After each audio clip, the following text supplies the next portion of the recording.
Misal kita merujuk ke negara Finlandia gitu, suatu negara yang dimana mengedepankan pendidikan terbaik sedunia gitu.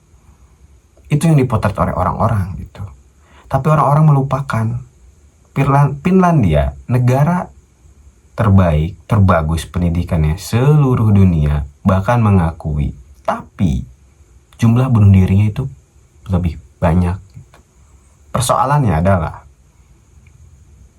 bagaimana pendidikan di sana memberikan suatu paradigma, suatu penawaran dalam artian bagaimana belajar filsafat manusia itu sendiri. Bagaimana kita belajar humanisme, bagaimana kita belajar human right gitu. Dari situlah persoalannya gitu.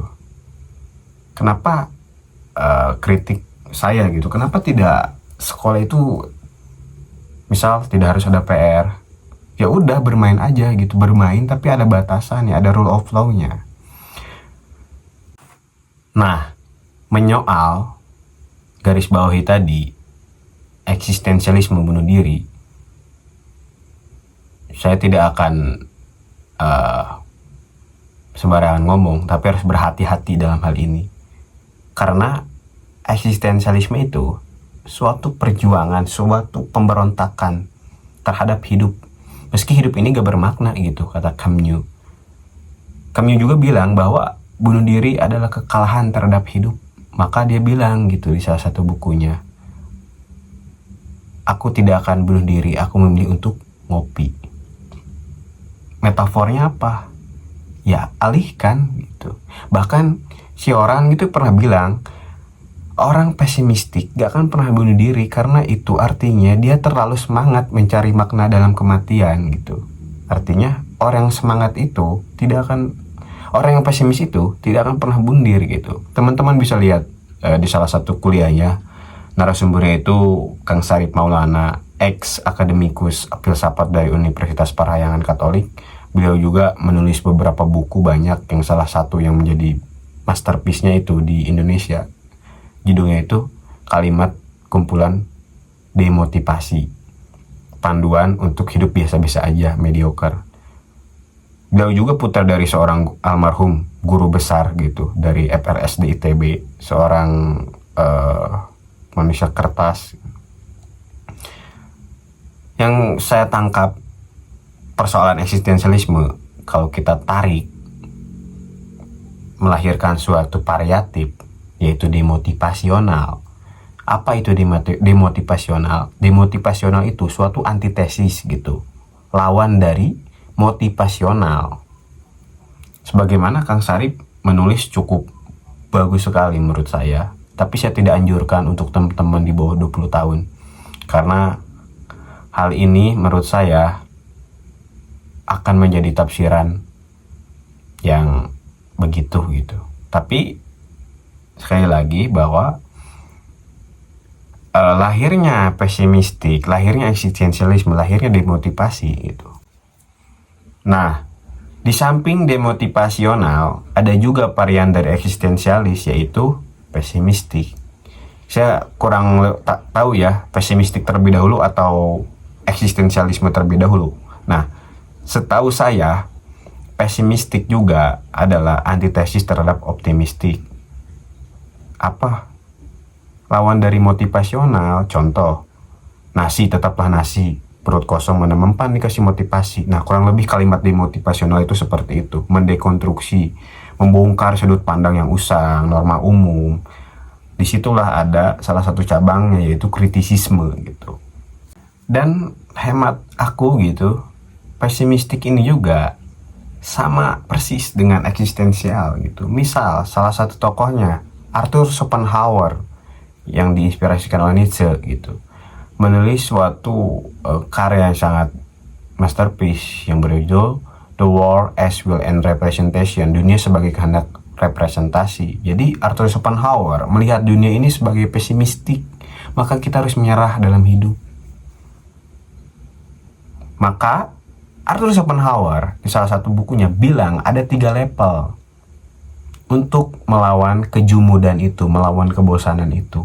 Yang pertama, kalian pergi bertapa menjadi biksu, atau di Islam kalian menjadi sufi, berpuasa, bertarekat, bermursyid gitu.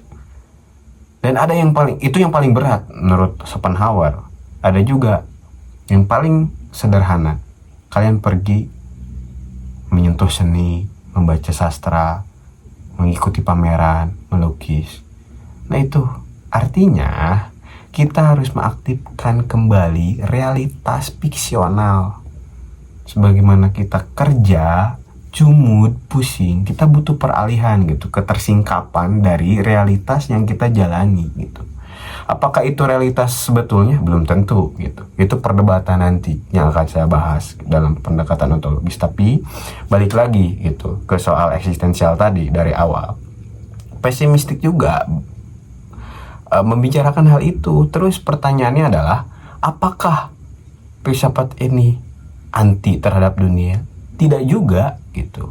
Tapi filsafat hanya menawarkan, mempertanyakan gitu soal kehidupan. Akan tetapi Nietzsche sendiri gitu, yang mengadopsi pemikiran Schopenhauer, pada akhirnya mengkritik Schopenhauer bahwa kita tidak boleh menyerah pada hidup, tapi kita harus menekan will tadi, kehendak itu kita tekan gitu, bukan untuk menyerah. Dalam artian Nietzsche mencoba untuk memberikan suatu penawaran bahwa bila mana hidup ini menderita, penuh penderitaan, ya udah kita selami aja gitu. Karena hal itu yang nggak bisa kita kontrol selain pikiran sendiri gitu. Pertanyaannya, apakah penderitaan itu ada? Apakah penderitaan itu ilusi yang kita buat, realitas yang kita lihat, ataukah kita hidup dalam simulasi hiperrealitas post-truth? Silahkan teman-teman bisa bertengkar di kolom komentar, bisa menjawab dengan hipotesis teman-teman sendiri. Jadi persoalan eksistensialisme itu adalah demotivasional. Apa antitesis dari motivasional? Secara sederhana menjelaskan bahwa demotivasi ini alat menyingkap motivasi yang manipulatif gitu. Bagaimana seorang motivator gitu ya, ayo kita harus hidup terus, hidup itu harus bermakna, hidup itu harus bla bla bla bla gitu. Karena hidup kita mencari uang harus kita cari gitu. Kalau kehidupan ini palsu, kenapa uangnya harus asli? Nah, Pilih Baik kan bilang seperti itu di salah satu buku Asbunayanya gitu, quote-nya. Itu pun kata-kata demotivasi. Nah, itulah filsafat bekerja di situ gitu. Artinya, filsafat menyingkap realitas. Ketika realitas membakar dunia, filsafatlah memadamkannya. Akan tetapi, teman-teman, nanti di puncaknya eksistensialisme akan membicarakan perseputaran esensi terlebih dahulu atau eksistensi terlebih dahulu. Jean Paul Sartre itu bilang, eksistensi dulu, baru esensi. Beda dengan tradisi tasawuf gitu. Ada yang bilang bahwa esensi terlebih dahulu, baru eksistensi. Isi dulu gitu, baru suatu keberadaan gitu. Itu perdebatan antara barat dan timur lah. Cuman yang menarik adalah dari eksistensialisme ini adalah bahwa di ujung absurditas hidup, manusia hanya bisa melompat ke jurang gelap lalu mati, atau melompat lebih jauh lagi menuju tumpuan pada iman. Tetapi manusia juga bisa tak melakukan apa-apa dan hanya menjadi nihilis yang menari di atas panggung absurditas. Misal kita mengenal salah satu spiritualis Islam dalam Hajjana Tasawuf, kita mengenal Maulana Jalaluddin Rumi gitu. Perbedaannya dengan eksistensialisme barat, meskipun Rumi sekalipun memiliki pengaruh kuat pada eksistensialisme, ada perbedaan mendasar atau pandangannya dengan eksistensialisme barat, seperti yang dikembangkan oleh filsuf seperti Jean Paul Sartre, Kierkegaard, Camus. Eksistensialisme barat lebih berfokus menitik beratkan pada pemikiran rasional dan analisis filosofis tentang eksistensi manusia. Sementara Maulana Rumi dalam tradisi tasawufnya menekankan pada pengalaman spiritual dan cinta sebagai pendorong dalam mencari arti hidup. Jadi jembatannya itu cinta atas eksistensialisme ini menurut Rumi. Terakhir dari saya adalah eksistensialisme itu seperti halnya paradoks, labirin penuh dengan tanda tanya. Begitu kita pecahkan, muncul beribu-ribu pertanyaan. Bahkan Nietzsche juga adalah salah satu demotivator yang sempurna, yang berkata, tidak pernah ada permukaan yang indah tanpa kedalaman yang hancur dan mengerikan. Memang benar, lebih mudah bagi kita untuk menertawakan segala jika batin sudah hancur oleh luka.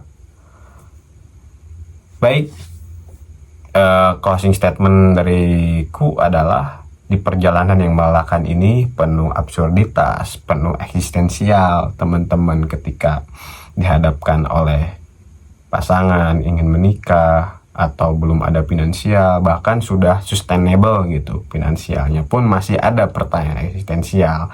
Baik lagi ke tadi, tidak akan ada habisnya persoalan eksistensialisme, tidak akan pernah usai gitu. Maka di perjalanan yang melelahkan ini terkadang memang perlu berhenti, merehat pikiran itu sendiri sejenak, menarik napas panjang untuk bertahan demi segala hal tanpa batas. Mari sembuh untuk melanjutkan hidup yang lebih tenang walaupun tidak tenang.